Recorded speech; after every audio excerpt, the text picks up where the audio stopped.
Welcome to Session 9, Functions, Inputs, and Outputs. Today, you will evaluate and interpret function notation, decide whether a relation is a function, and connect a function rule to a table, graph, and context.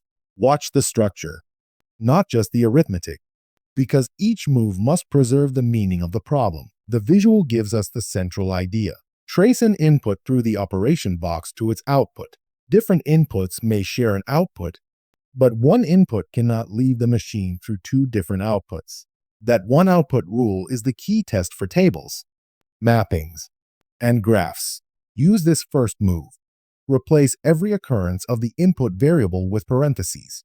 Then, follow the operation order to compute the output. Worked example, evaluate a nonlinear rule. If f(x) equals x squared plus 2x, find f minus 3.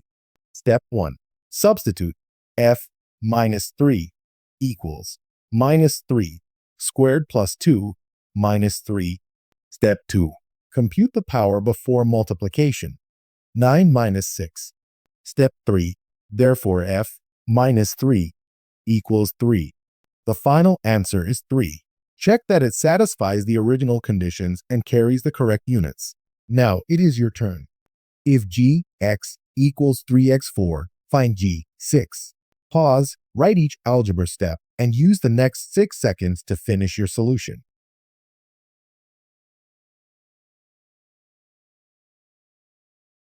Here is the modeled solution. The answer is 14. Replace x with 6, multiply, and then subtract 4. Verify it against the exact wording before moving on. Session 9 recap. Replace every occurrence of the input variable with parentheses. Next, follow the operation order to compute the output. Then, for tables, check whether any input is paired with two different outputs.